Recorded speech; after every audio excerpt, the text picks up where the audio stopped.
On tonight's show, we go back to Route 66 and continue our road trip series and end it at the Santa Monica Pier in Los Angeles as we continue on historic Route 66. Next on America's #1 road trip television show, it's Jan Scott Tonight.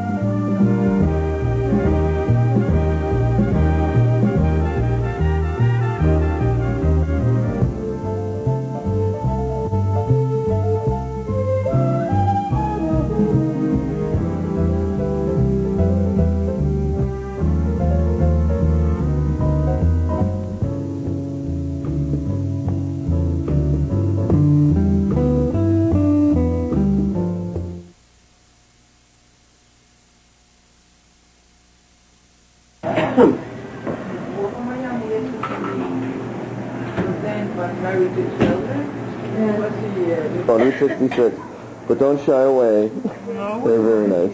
Oh, I'm just about to see you. Travelers from Route 66. From the Netherlands. From the Netherlands, I know. You'll probably never see this, but you never know, you might. Yeah. Okay. Breakfast. The second stage before you put the turbines, and the generators in. See, at that time, our skilled labor in this country was very poor and scarce. To drive the tunnels over there, they had to send to Sweden. Frank Coe come to Sweden over here to drive a tunnel. See, that was started way back in the early 20s. 10 years to build it. Oh, yeah. How long have you lived here in 66? Sir? How long have you lived in 66? I come over here from Los Alamos in 57. 57? Oh, no, for another 20 years. What did you do in 66? What was 66 like in 57? Oh, did you ever hear of the atom bomb and the Manhattan Project? Oh, yeah. You worked on that? It's the first one in this country. First time I was on this road, I had a Model A Ford. Is that right? Yeah, and it was a dirt road. Dirt road? Yeah, it wasn't blacktop like it is now. How fast could you drive a Model A Ford out here? Oh, about 30, 35 miles an hour. Well, thank you. See, the 30th of this month, I'm going to be 91 years old. And I'm an Irish Indian. My mother was Irish, my dad was a Cherokee Indian. Right. And me, I don't know what I am. I don't know what I don't know which is which. I'm just a person. Yeah. That's all I know. You got any stories from 66 you want to tell us? Can you think of any? Well, the only thing I can think of is if somebody wanted to kill themselves, when I come over here, my brother had a garage and a place up at Peach Springs, and the Santa Fe Railroad owned the land, but he owned the building. And we had the record business here for Sligman to Kingman.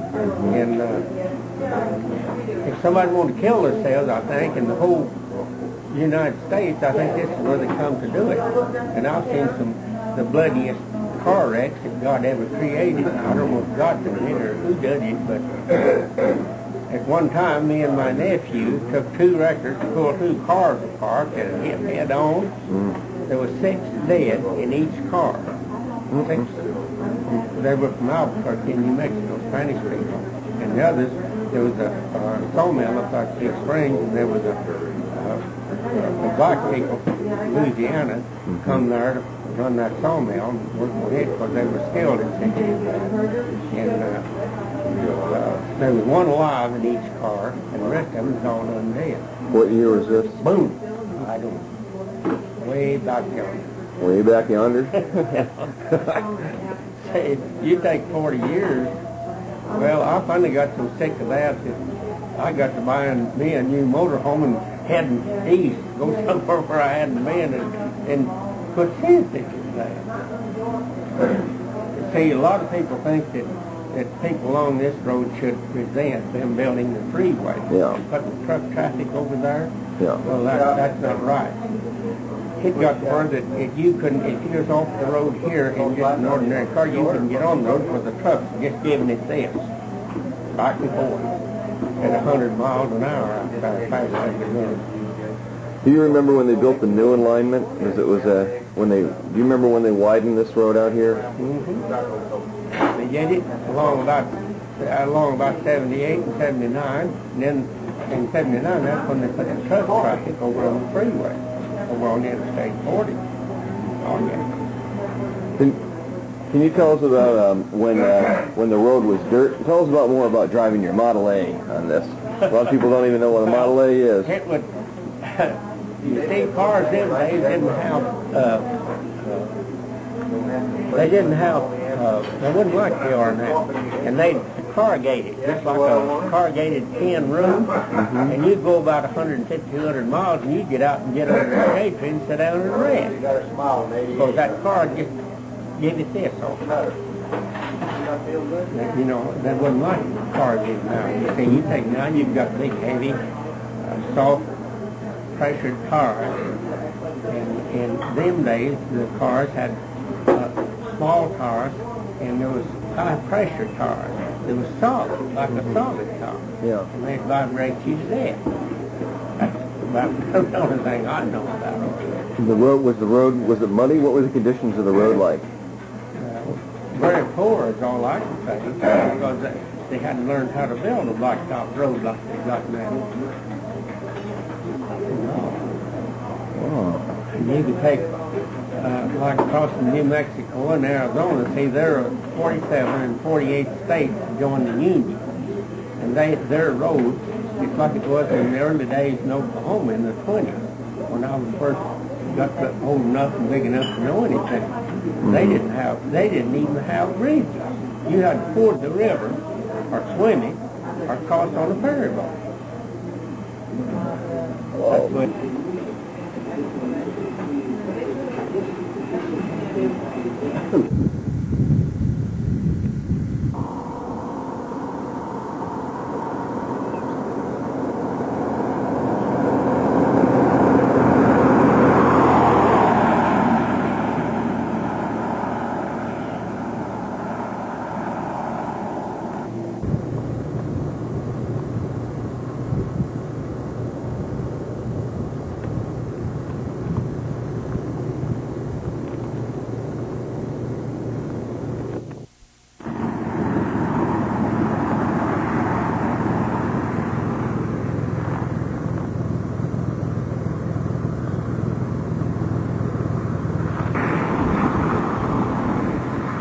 Hey, Bob.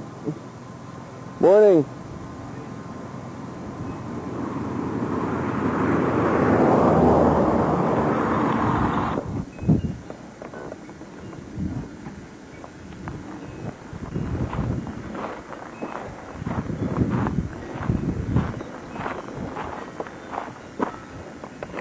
Pretty good, sir. I'm Jan Scott. Oh, yeah. I was going to be here on Sunday, but we left earlier. I'm the guy with the TV show. Yeah. Is that your house? It's my house. Very, can I take a picture of it? Do you mind? It's nice. All right, I will.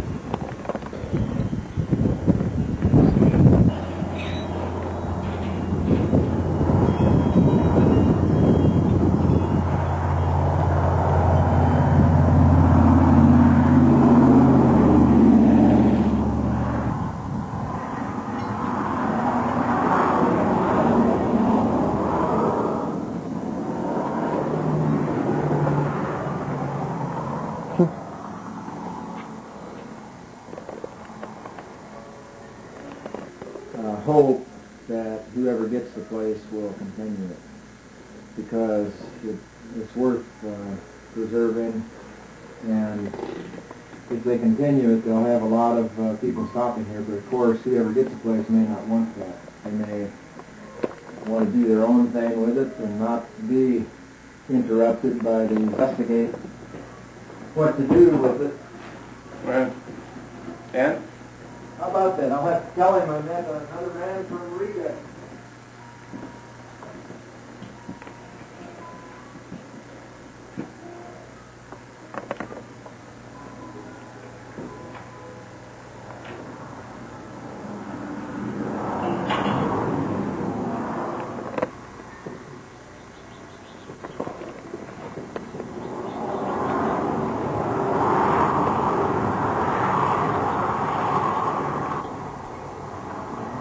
Brother of Buzz. As you all remember, we visited with Buzz in Missouri. Springfield, Illinois, Springfield, Illinois, at the Cozy Dog, and I called Buzz Bob and Bob Buzz because Bob looks like Buzz and Buzz looks like Bob, but that's another story, huh?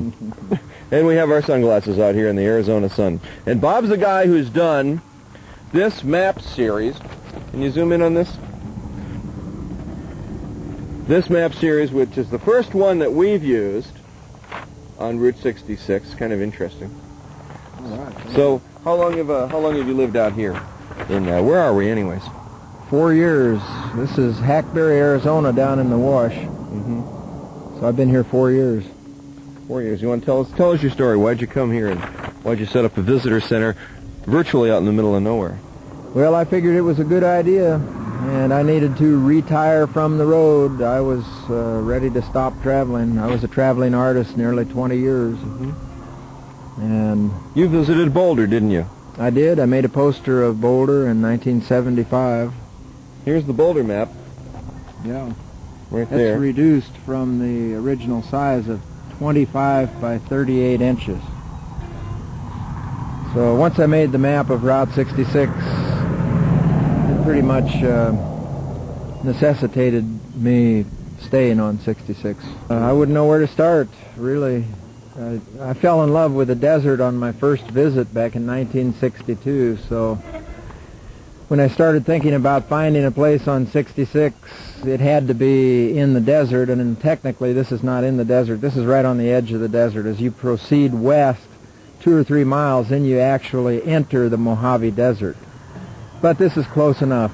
You can't get frostbite here. No. You're getting ready to sell the place. Well, yeah, but that's going to take a long time, a lot of getting ready. Yeah, I'm not, it won't happen soon. You're the only hippie on Route 66. Can you talk about that? Well, I'm probably the best known one, and the one that likes to boast about it, and is very flattered whenever visitors refer to me as such and ask me about the 60s, ask me if I went to Woodstock. Were you at Woodstock?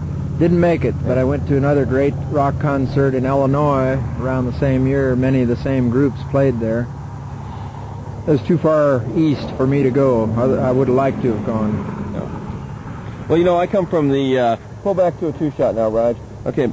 I come from the hippie capital of America, Boulder, Colorado. How about that? Yeah, well, I remember meeting some hippies when I was there in 75. I hope there still are some, maybe some progeny, some offspring of hippies I met. I think so. We're also the Volkswagen bus capital of America, and you have a Volkswagen bus here. Great, yeah, that's a classic. 25 years old this year. That's a part of my image, so I keep her going. It's a nice one. And you got a school bus, too. I've got a 66 Chevy school bus that hauls students on Route 66. That's my home now. Runs like a top. My father invented the hot dog on a stick, and although I'm a vegetarian, he will always be one of my great heroes. But my father bought this place for me. He thought it was a good idea that I had to open up a little place that would be like a visitor center for 66 travelers. We both knew back then, in the early 90s, that this 66 phenomenon was a worldwide thing, and that people from all over the world wanted to travel 66.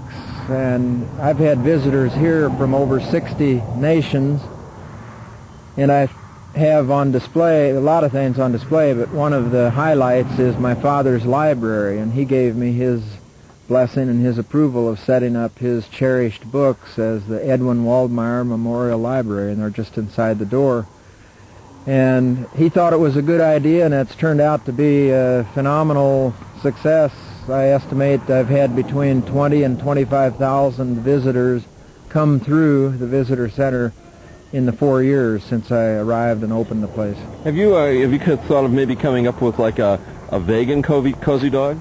Oh yeah, I joke about it, and I've made a few actually. There are a number of alternatives to the meat wiener, a couple of brand names, the tofu pup and the knot dog, and they're delicious.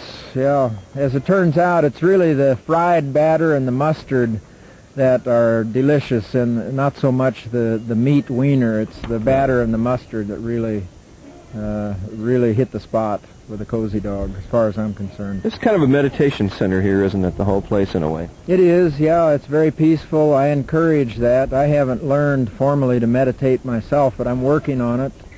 And I'm a night person, and I have the nights pretty much all to myself right there. I feed the critters year-round here, mainly the birds, but at night I put sunflower seeds out for the kangaroo rats, and for the last couple of weeks I've had a young gray fox visit every night. He's used to me now. I can talk to him from the back porch of my bus, and he won't spook, but he comes right out here to feed. So it's a nature sanctuary and a very nice, peaceful meditation center, except for heavy traffic occasionally. Celebration here in the year 2000, like kind of a vegan sort of, Route 66 convention. Vegetarian encampment. I'd be all for that. Draw hippies from all over the world. I'd probably get more hippies from Europe than from the U.S. here. No drugs, though. No alcohol, right? No alcohol. No alcohol. This is pretty much a drug-free, almost a drug-free. Almost. You get mushrooms out here? Never growing them. No, they grow They grow down in far southern Arizona and into Mexico. There have been a number of unnerving close calls on the road out here. The locals, I'm sure, resent having to deal with sightseeing tourists. They're in a hurry to get where they're going. Hey, Bob, are you the mayor? Who is the mayor of Hackenberry? No, I'm not even really a member of the community. The community's down there. I know all of them. There's about 25 people that live down there. Yeah. No, I'm just... You're the head of the Chamber of Commerce? You would be the sheriff? No. I'm the boss of this place. Boss of this place. Yeah. Well, it's the boss of the visitor center here in... Same to you. Right across the wash from Hackberry, Arizona. Hackberry, Arizona. On Jan Scott's American Road Trip continues here with Bob Waldmeyer, ladies and gentlemen. The famous, infamous Bob Waldmeyer. Oh, yeah. Good man. Nice to meet you. Thank you. We have to get on down the road. I'm honored. It's a pleasure. Take care in Boulder. Hope I see you up there sometime. Peace, love. Yes. My people. Yeah.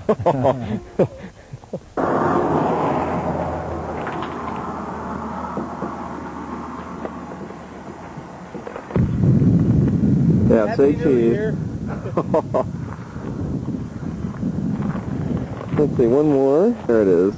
There we are. Happy New Year, everyone.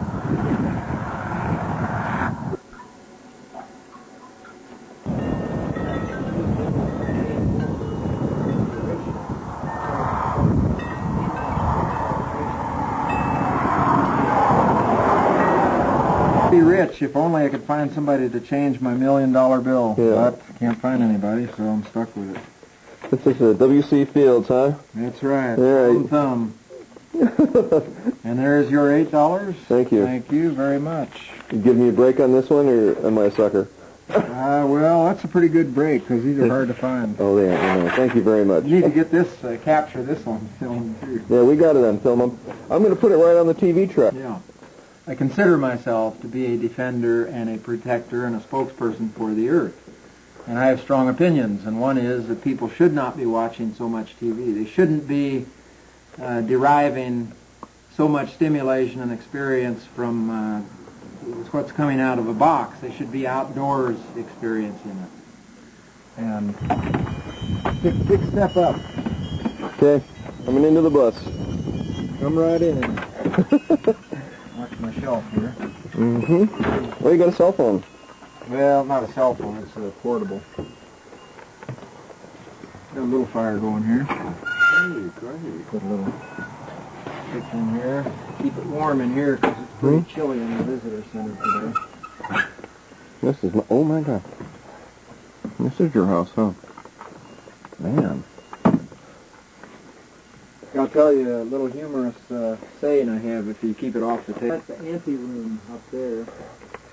Check out the driver's seat. 100 years old. The anteroom. Yeah. This is where the guys, man.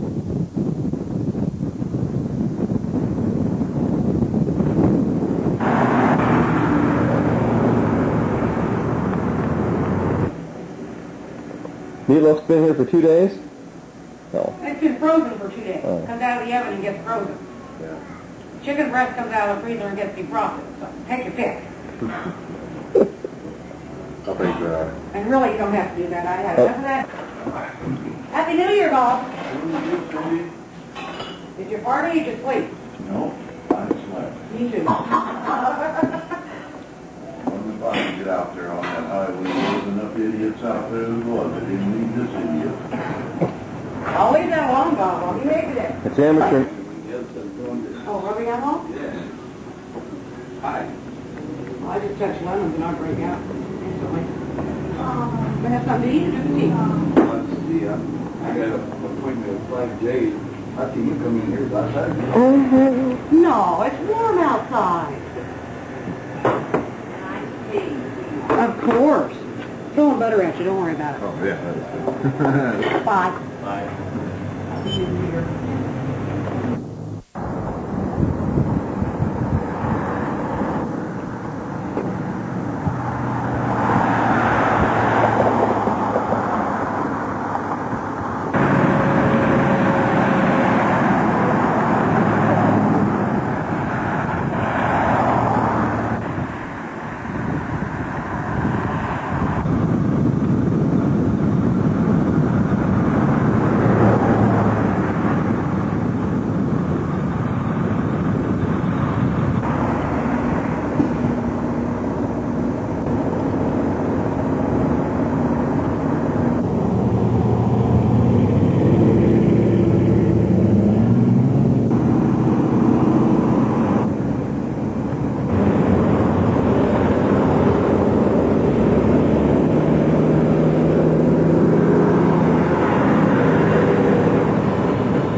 Well, this is the Gene Hackman room here at the Quality Inn in Kingman, Arizona. And you can tell how I have things laid out here, all nice, huh? Spread out like crazy. Yeah, it's a nice place. This is the famous Route 66 Hotel. We'll show you in a little bit the decorated Route 66 sort of museum they have in there. And this has been on Route 66 forever, and it's a well-preserved motel. Color TV works, which is completely amazing. And next we go into the powerhouse here in Kingman, Arizona, and talk with Terry Holloway about the new visitor center right on Route 66. Hi, I'm Terry Holloway. I'm the Director of Tourism for the Kingman Area Chamber of Commerce. Welcome to our Powerhouse Visitor Center. We were built in 1907 as the very first known reinforced concrete structure in the state of Arizona. The building was originally used as a powerhouse, came online in 1909. In 1938, unfortunately, Hoover Dam was built, and they no longer needed us to provide power to all of Mojave County and northwestern Arizona. The plant was used as a substation until mid-1960s when it was decided to close down. Unfortunately, when they closed it down, they decided to demolish the building. When they went to demolish the building, they found that it was not going to be cost-effective at all. They left the building standing as a relic to those earlier times. It was used for many years to house transients, although not officially, and then became a recycling center. Approximately 2 years ago, the Powerhouse Gang came along and through a very aggressive restoration project restored it to what we have today, with a gift shop, a train store, a wonderful restaurant, our visitor center, and the heart of Route 66, the Arizona Route 66 Association. Our plans in the future are to have a Route 66 museum housing not just the 1950s memorabilia that Buzz and Todd went around the country seeing, but also the Indian Trail ruins and information about what it was really like 200 years ago to travel Route 66. We are going to have a cinema.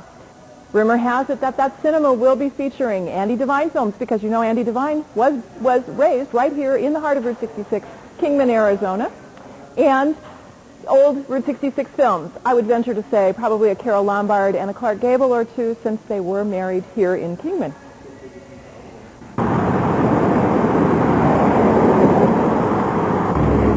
We're in the distillery. It's a Route 66 restaurant here in Kingman, Arizona, at the Quality Inn.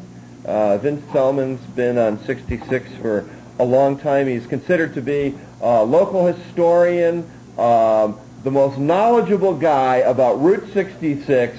We got him right here at this table. Wow, that sounds great. Yeah, a teacher, former teacher. Tell us your story. How did you come to 66? I got on Route 66 in the year 1946. Graduated from high school in Pennsylvania, and a combination of friends and hitchhiking was headed to California. And of course, that's the way that a lot of people got out 66 west and then back east. Then I came back in '53 after a tour in the service and taught 1 year at the Mojave County Union High School, and liked the climate. As an ex-asthmatic, I find this very desirable. And then years later, I went back to school and ended up with a new community college here in Kingman. So I left and came to this community. So what year was it that you hitchhiked across? 46. 46? Yes. It winds from Chicago to LA, more than 2,000 miles all the way. Get your kicks on Route 66.